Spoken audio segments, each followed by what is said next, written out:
This video is sponsored by Boxu, more on them later. This is Harajuku toast, or as Koro Sensei likes to call it, honey toast, or honey bread, honey toast bread. This is also known as brick toast in a lot of places, and I wanted to try my hand at the honey toast variety. To start making this brick toast, we need to start off with tangzhong, which is 175 grams worth of water and 35 grams worth of flour. We're going to whisk this over a low-medium heat just until it starts to thicken. You know, I really wish I knew where my spatula was. I have one spatula that I really like. Well, maybe you should just buy more than one spatula. That's an easy solution. Just keep cooking this until it thickens up. You need to get it thick, a little thicker than this at least. We just said that. This is how thick you want this thing. Now this stuff is molten hot. If you throw that yeast in here, it's going to die. We can't have dead yeast now, can we? Let this thing cool down. Now while the tangzhong is cooling down, we're going to warm up 175 grams worth of milk just to about 90 degrees Fahrenheit, add in 10 grams worth of yeast, and give this a good mix just to where it's all completely combined and that yeast is totally soaked.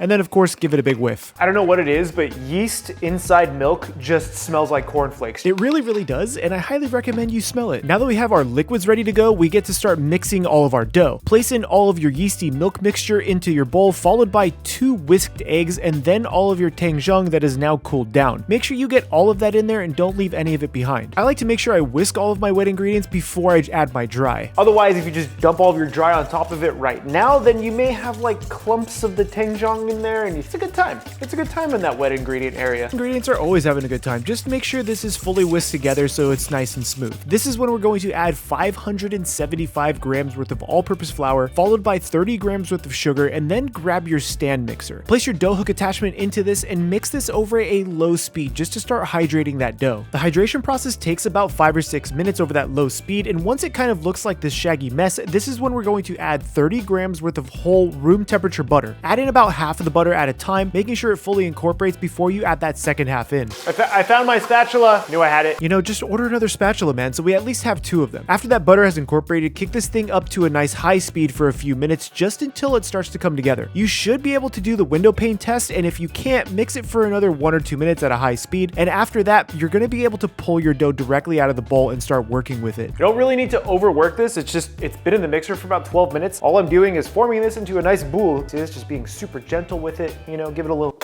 That's it. That's all you need to do. Really, you just need to form this into a boule, give it a good night's kiss, place it into a lightly greased bowl, cover it lightly, and let this hang out for about an hour until it doubles in size. Ladies and gentlemen, we have run into a beautiful problem. I forget things. And in this case, I forgot the salt. Now, this is going to mean a couple of things. This dough will not have a lot of flavor because I forgot the salt, but it won't affect the proofing process very much. We can fix this kind of because there's going to be a second proof. So we got this. It's going to be okay. This is why we measure twice and cut once. Place a little bit of flour on your working surface and spray down your pan. Also make sure you spray down that lid and then place all of your dough directly on top of that flour. This is when we're going to sprinkle on 10 grams worth of salt directly on top of the dough. This is my own recipe. I was wondering why on my own recipe card there was a missing spot. It just said 10 grams. It's like, oh, 10 grams? 10 grams of what? Salt. Don't worry, dude. This is a learning opportunity for everyone. Press down that salt into your dough and then fold it over once if you're doing this process because maybe you forgot the salt. And make sure you do press this down so this way it fully combines. Stretch this out until it's around the length of the pan that you're using, and then start rolling it up from the bottom towards the top. Tuck it in as you need to, making sure that the dough is as even as possible so this way you have an even bake when it goes into the pan. Again, try to make sure it's around the same length as your pan. Place your dough seam side down directly into your pan. It's very important that you do seam side down or it's going to open up when you bake. Once you have your dough ready to go, this is when you throw your lid on it with that very satisfying click and let this hang out for around an hour. You know, things happen in the kitchen. Things do happen in the kitchen, like forgetting the salt for your dough that you've made many, many times. Once that dough has proofed for around an hour and you can no longer really remove that lid, this is when we're going to pop it into the oven at 350 degrees for about 35 to 40 minutes. After those 35 to 40 minutes, grab your oven glove and make sure that you are very careful when you're peeking at your dough. If you can't really remove the lid, the dough is probably baked and fully ready to go. This is when we want to try to carefully remove the lid, and then we have to temp this to over 200 degrees Fahrenheit. Very nice. What take is this? 6. I need one of those.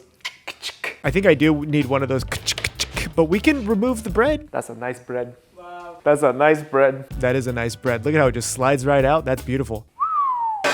Nice bread. Nice bread. Agree. How many kisses are you going to give this thing? I mean, I guess it's appropriate. I'll give it a little kiss later too. And remember, let this cool down for around an hour. And if you don't really want to make your own bread, we can go buy some bread. Can you show them? But this is a cooking channel. You know this, right? Yeah, but even sometimes I don't want to cook. I mean, yeah, I can show them where to get bread, I guess. It's like 40 minutes away. It's fine. You really enjoy Wajimaya. All right, let's go. This is where you can buy shokupan. They don't have it unsliced. That kind of sucks. So you just made me drive 45 minutes to an hour to get here. I really didn't mean it. And they don't have unsliced. It's not my fault. No, it's not. This is your fault. Because you made me drive all the way out here, I'm getting snacks. No, don't buy snacks. We don't need snacks. We have plenty of snacks at the house. Stop putting things in the cart. Dude, no, you can't stop me. Dude, no, we have a full boxu at home that we have to go through. Wait, we have boxu at home? This week's sponsor? Thanks to this week's sponsor, Boxu, I don't always have to go out and buy snacks. Boxu is a monthly subscription service that will send out snacks to you straight from Japan. Boxu is absolutely loaded with snacks to the brim. I like to enjoy about 1 snack per night with my monthly subscription, so that way I can take a journey through Japan like they show in their very beautiful booklet. This month's Boxu is the Tanjobi box. This is Boxu's 6th birthday party, and they're celebrating with a very custom box. When you first order your Boxu, you're going to get the Seasons of Japan box. That is going to take you through a culinary journey of all of the snacks throughout Japan. And then from there on out, they're going to have a custom themed boxu each and every month for you to enjoy. And of course, my channel is all about eating and making food, and this comes in handy when I just feel like having a snack, like these takoyaki chips, which are very addicting. Oh my God.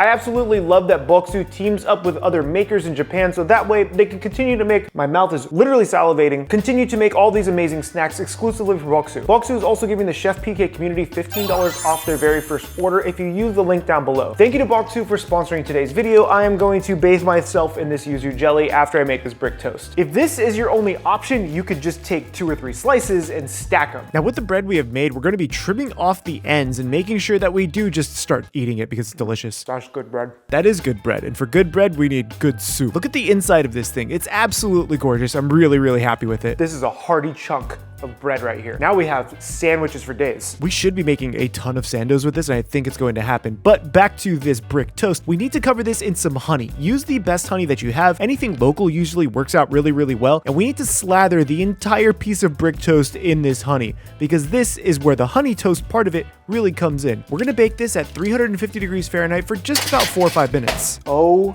my God. Can we stop and appreciate this for just a second? Look at that.